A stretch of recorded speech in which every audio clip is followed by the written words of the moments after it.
दोस्तों, आप लोग अच्छी तरीके से जानते हैं कि अभी जो केटीएम की हालत है इंडियन मार्केट में, वो काफ़ी ख़राब चल रही है। और केटीएम की जो हालत है वो इंडियन मार्केट में ही ख़राब नहीं चल रही है, उसकी और ज़्यादा जो हालात ख़राब है वो है इंटरनेशनल मार्केट में।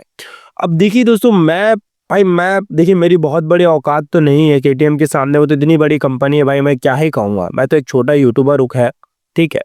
लेकिन मैं केटीएम वालों से पहले भी कहा था और अभी भी कह रहा हूँ, ये बार-बार मेरी बातों को इग्नोर करते, ये इनकी मर्ज़ी है, क्योंकि अगर ये इग्नोर करेंगे अच्छे ऐसे कि मतलब किसी भी यूट्यूबर को अगर आप इग्नोर करते हैं तो आपका बहुत बड़ा नुकसान हो सकता है।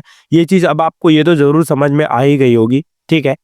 देखिए, मैं बहुत दिनों से चिल्ला-चिल्ला के कह रहा हूँ कि केटीएम को अगर इंडियन मार्केट में अपनी सेलिंग को वापस से स्टेबल करना है, वापस से अगर आप लोगों को अपनी बाइक बेचनी है इंडियन मार्केट में, तो भाई आप लोगों को जो है ना पुरानी वाली ड्यूक 250 और पुरानी वाली आरसी को इंडियन मार्केट में रिलॉन्च करना पड़ेगा।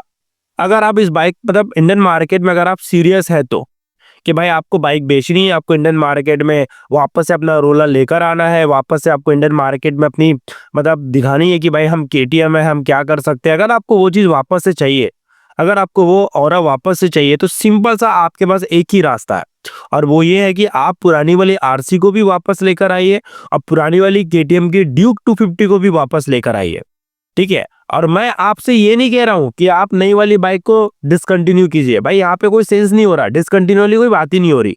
यहाँ पे ये बात हो रही है कि आपको जो है दोनों ऑप्शन रखना चाहिए, ठीक है। स्मार्ट तरीके से आपको काम करना चाहिए। स्मार्ट तरीका इसे कहते हैं, जैसे यमाहा को आप देखिए, उन्होंने भले ही R15 वर्जन V4 लेकर आया, लेकिन उन्होंने V3 को इंडियन मार्केट में कंटिन्यू रखा एज अ R15S। क्यों? क्योंकि यमाहा अच्छी तरीके से जानता है कि भाई वर्जन 3 का भी इंडियन मार्केट में अच्छा खासा जो है क्रेज है, तो भाई हम वर्जन 3 क्यों नहीं बेचेंगे, हम वर्जन 3 भी बेचेंगे, हम वर्जन 4 भी बेचेंगे। ये होता है एक तरीका इंडियन मार्केट में या फिर किसी भी मार्केट में अपना जो है नाम बनाए रखना। अब केटीएम क्या कर रही है, आपने देखा कि इन्होंने सबसे पहले दोस्तों यहाँ पे जो इनका जो मतलब भाई अभी यहाँ पे बहुत सारे लोग ये कमेंट करते हैं कि नहीं भाई यामा इसलिए यहाँ R15 सॉरी केटीएम इसलिए बर्बाद हो गया कि इन्होंने भाई साहब अपनी छपरी इनका वो छपरी वाला मतलब रोल हो गया, ऐसा ऐसा छपरी का इनका नाम हो गया। वो ठीक ठीक है, वो चीजें है एक्सपेक्ट मतलब उसका उस कारण से भी वो चीज हुआ, मैंने एक्सेप्ट किया। लेकिन भाई असली जो कारण है, मैं बताऊं असली कारण क्या है दोस्तों। असली कारण ये है कि कंपनी ने अपनी पुरानी वाली बाइकों को डिसकंटिन्यू कर दिया। ये बहुत बड़ा रीजन था और खासकर जब रीजन था भाई आरसी को लेके, जब कंपनी ने आरसी को डिसकंटिन्यू किया तो बहुत ज्यादा इफेक्ट पड़ा था। चलो ठीक है, आरसी का समझ में आता है, ठीक है। लेकिन आप लोगों ने केटीएम ड्यूक 250 को भी डिसकंटिन्यू कर दिया, पुरानी वाली मॉडल को। आज भी मेरे पास कितने ही डीएम आते हैं कि भाई पुरानी वाली अगर ड्यूक 250 या 390 मिले तो भाई प्लीज हमें दिला दो। अगर आप केटीएम से बात कर सकते हो तो केटीएम से बात करो, लेकिन ये बाइक हमें दिला दो। आज भी इतना ज्यादा क्रेज है पुरानी वाली 250 का और पुरानी वाली आरसी सीरीज का। तो भाई मेरे हिसाब से केटीएम को ये चीज भाई समझनी चाहिए। आज भी इनके पास ये मौका है, जी हाँ, आज भी इनके पास मौका है कि भाई साहब ये बाइक ये लोग इंडियन मार्केट में लॉन्च कर दे। अगर मैं बोलूंगा कि भाई पुरानी वाली आरसी को अगर ये लोग वापस लेकर आएंगे ना, लिटरली मैं बता रहा हूँ उस पुरानी वाली आरसी से ही इनकी सेलिंग बहुत ज्यादा उठ जाएगी। फिर देखना कि भाई केटीएम की सेल कैसी होगी, ठीक है, बहुत तगड़ी वाली सेल होगी अगर दोस्तों ये लोग जो है ये चीज यहाँ पे लॉन्च कर देते हैं तो। लेकिन बस वही बात है, करे तब ना वाली बात है, ठीक है। और भाई मैं शुरू में मैं बोल रहा हूँ कि मैं कोई बहुत बड़ा यूट्यूबर नहीं हूँ, मैं तो एक छोटा सा यूट्यूबर हूँ भाई। मेरी क्या हैसियत है इस बड़ी सी कंपनी के सामने।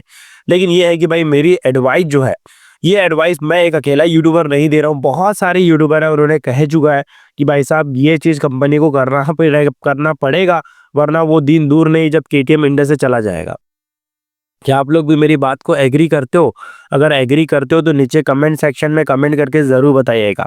बाकी भाई केटीएम वालों सुधर जाओ, अभी भी वक्त है, अभी भी आपके पास मौका है।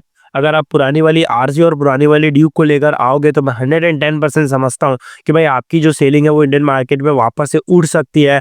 आपका जो ऑरा है, आपका जो रोल था इन केटीएम का इंडियन मार्केट में, वो वापस से आ सकता है, ठीक है।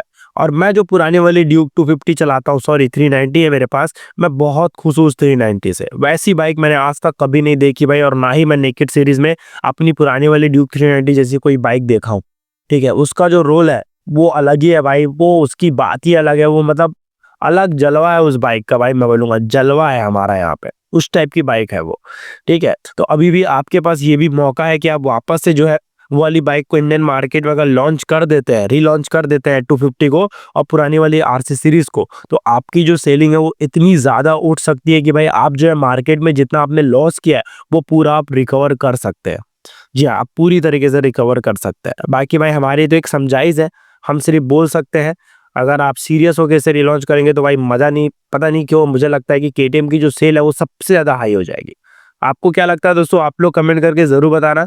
बाकी एक छोटी सी बात थी, सोचा आप लोगों से बात करूँ। उम्मीद करता हूँ वीडियो अच्छी लगी। मिलते हैं नेक्स्ट वीडियो में दोस्तों। लव यू ऑल, जय हिंद, वंदे मातरम।